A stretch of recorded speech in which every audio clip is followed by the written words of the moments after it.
আওয়ামী লীগের সঙ্গে আমেরিকার সম্পর্ক কি 2024 জুলাই শুরু হয়েছে? আরো কয়েক বছর আগে থেকে স্টার্ট হয়েছে না? তো অতদিন পরিবর্তন হলো না কেন? পরিবর্তনটা আসলে হলো গিয়ে জনগণের কারণে। যদি আওয়ামী লীগের সঙ্গে জনগণ থাকতো, ওই সমস্ত ষড়যন্ত্র কোনো কামে লাগে না। এটা পৃথিবীর বহু দেশে দেখছি আমি, হয় না কিছু। জনগণ থাকতে হয়। জনগণ যখন না থাকে তখন একটু টোকা মারলে পড়ে যায়। বিএনপি যেভাবে হাঁটছে, বিএনপির হয় না বিয়ের আগে, কারণ নাকি দুই পক্ষের কথাবার্তা চলে, তখন ছেলের পক্ষ কিন্তু নানা ঘটনা দিয়ে বোঝায় যে এই ছেলে কত ভালো, মেয়ের পক্ষকে বোঝায়। কারণটা কি? লক্ষ্য হলো বিয়েটা চাই, বিয়েটা করতে হবে। যেই বিয়েটা হয়ে গেল তখন ছেলের চেহারা চেঞ্জ আসে না?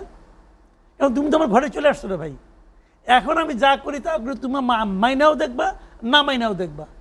এখন আমরা হইলাম গিয়ে সেই নারী পক্ষের মতো, আমাদের যারা জনগণ, এখন ওনাদের তো আমরা মাথার মধ্যে বসাই দিচ্ছি।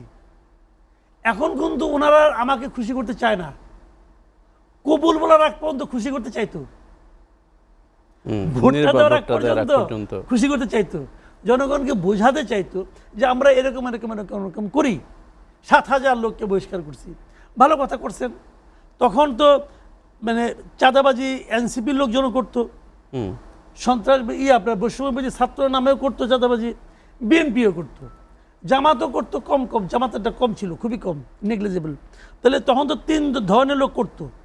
এখন তো এখনকার এনসিপি পাত্তা পায় খুব একটা সুবিধা করতে হয়তো পারবে না, সুবিধা খুব একটা না, একদমই পায় না। এখন বৈষম্যবাদী ছাত্র আন্দোলনের লোকজন যাও সুবিধা করতে পারে না।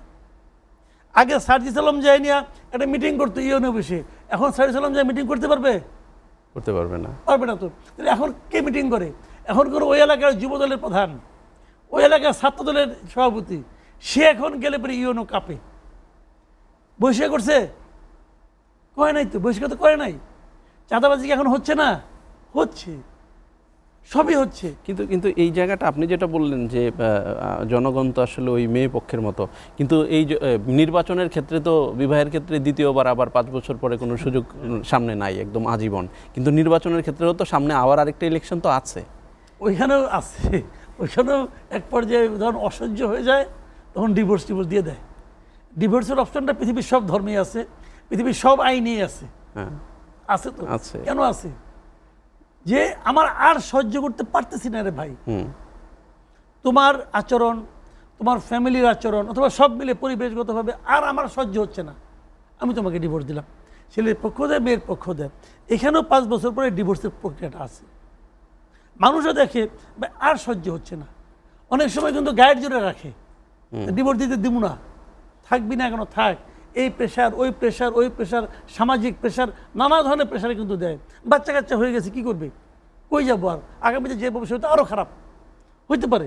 তো এখানেও একই জিনিস, কিন্তু এই সহ্য করতে করতে এক পর্যায়ে অসহ্য হয়ে যায়। তা নাহলে শেখ হাসিনার পতন হলো কেন?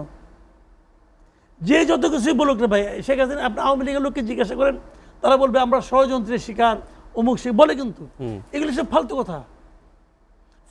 যত ষড়যন্ত্র হোক। আচ্ছা, আওয়ামী লীগের বিরুদ্ধে ষড়যন্ত্র কি 2024 জুলাই মাসে শুরু হয়েছে নাকি?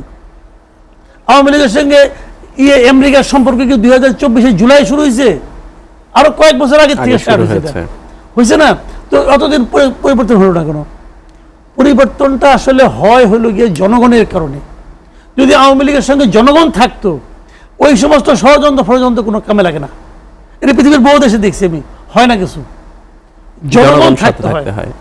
জনগণ যখন না থাকে তখন একটু টোকা মারলে পড়ে যায়। বিএনপি যেভাবে হাঁটছে, বিএনপির